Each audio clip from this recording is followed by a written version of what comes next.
जय मसीह। आप सभी को स्वागत करते हैं आज के डिवोशन में और धन्यवाद करते हैं कि परमेश्वर ने एक नए मौका, एक नए दिन दिया ताकि परमेश्वर के वचन के द्वारा आपके साथ में साझा कर सकूं। आइए हम वचनों को निकालते हैं और मरकुस की पुस्तक उसके 10वां अध्याय और वचन 45 को हम निकालते हैं। इस प्रकार लिखा है यहाँ पे, क्योंकि मनुष्य का पुत्र इसीलिए नहीं आया कि उसकी सेवा टहल की जाए, पर इसीलिए आया कि आप सेवा टहल करें और बहुतों की छुड़ौती के लिए अपना प्राण दें। आइए हम प्रार्थना करें। जीवित परमेश्वर, हम धन्यवाद करते हैं आपके इस जीवित वचन के लिए। परमेश्वर, पवित्र आत्मा हमें सहायता करे प्रभु, और हमें मदद करे ताकि हम आपके वचनों को समझ सके प्रभु। धन्यवाद करते, प्रार्थना यीशु के नाम से मांगते हैं, आमीन।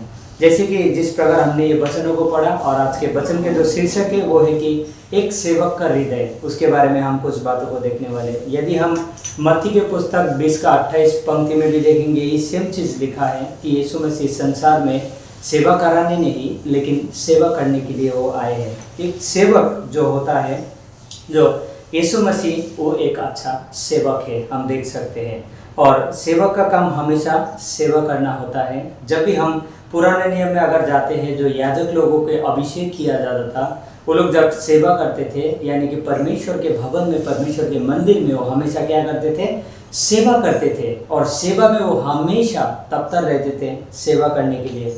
जैसे कि सेवा के विषय में यदि हम देखें तो उसमें नम्रता के बारे में भी आता है, क्योंकि जब हम यूहन्ना के पुस्तक 13 अध्याय में जाते हैं, वहाँ पर अगर 4 और पंक्ति नंबर 5 को अगर हम लोग देखते हैं, यूहन्ना के 13, 4 और 5 को हम लोग पढ़ेंगे। यहाँ पे इस प्रकार लिखा है, भोजन पर से उठकर अपने ऊपरी कपड़े उतार दिए और अंगोछा लेकर अपनी कमर बांधी, तब बर्तन में पानी भरकर चेलों के पाँव धोने और जिस अंगोछे से उसकी कमर बंधी थी उसी से पोंछने लगे। यहाँ पे यीशु मसीह अपने खुद के ऊपरी वस्त्र को निकल कर क्या कर रहे हैं कि अपने चेलों को पैरों को धो रहे हैं और पैरों को पोंछ रहे हैं। जब हम यहाँ पर देखते हैं कि यीशु मसीह चेलों के आगे झुका, जो कि यीशु मसीह परमेश्वर था, हम जानते हैं, उसके बाद भी उनको झुकने का कोई आवश्यकता नहीं था।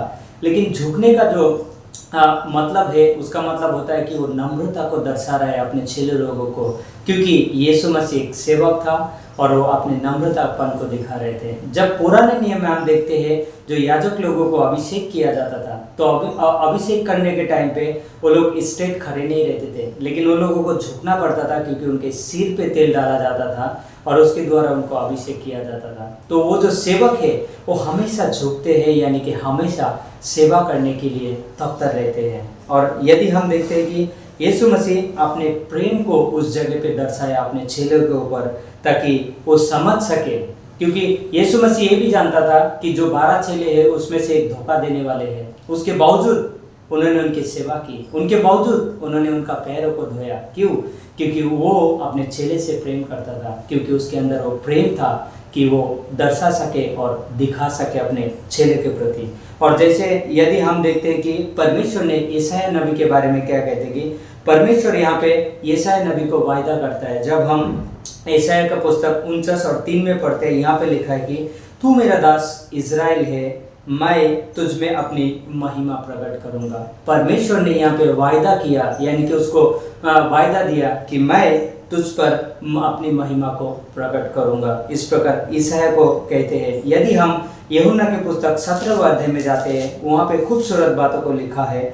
जब यूहन्ना की पुस्तक 17 का 4 में जाते हैं तो यहाँ पर इस प्रकार लिखा है कि जो कार्य तूने मुझे करने को दिया था उसे पूरा करके मैंने पृथ्वी पर तेरी महिमा की। अभी परमेश्वर पिता यीशु मसीह का जो कार्य सौंपा था, जो संसार के कार्य के लिए उनको चुना था, और उस कार्य को यीशु मसीह ने पूरी किया। और यहाँ पे क्या कह रहे कि मैंने जो कार्य तूने मुझे करने को दिया था उसे पूरा करके मैंने पृथ्वी पर तेरी महिमा की। यानी कि जब हम कार्य को भी यदि करते हैं तो हम क्या करते हैं? हम कार्य के द्वारा परमेश्वर को महिमा देते हैं और उसके द्वारा परमेश्वर को महिमा होते हैं। खाली यही नहीं कि जो कलीसिया में एक पासवान है, जैसे कि हमारे पास पास्टर अभिराम है, खाली वही नहीं एक सेवक है, लेकिन हम सब आज सेवक है। क्यों?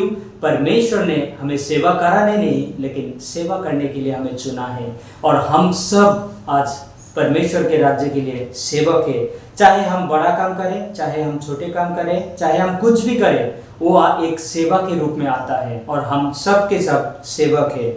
एक सेवक का हृदय हमेशा परमेश्वर के कार्य के प्रति तत्पर होना चाहिए, क्योंकि हम जो सेवक है या जो कोई भी परमेश्वर के सेवा में है, उनके हृदय हमेशा तत्पर होना चाहिए उनके कार्य के प्रति। उसके बाद एक सेवक का हृदय हमेशा नम्र होना चाहिए। जिस तरीके से यीशु मसीह को जीवन को या यीशु मसीह के हृदय को, यीशु मसीह को हमने देखा है वचन में कि वो झुकते हुए अपने चेलों को पैरों को धो रहा है, यानी कि वो उसके नम्रतापन को प्रकट कर रहे हैं अपने जीवन के द्वारा कि वो कितना नम्र थे। तो आज परमेश्वर ने हमें सेवक के रूप में यदि चुना है और हम उसके सेवा में है, तो हम नम्र बने, हम दूसरे के प्रति प्रेम करने वाला बने और हम हमेशा उसके कार्य के प्रति तत्पर रहे।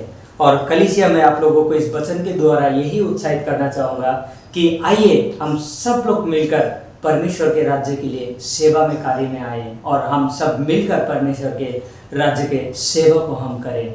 और धन्यवाद देते हैं परमेश्वर के इस वचन के लिए, और परमेश्वर के इस वचन के द्वारा आप सभी को आशीष करें और आज के आपके दिन शुभमय रहे। धन्यवाद। आमीन।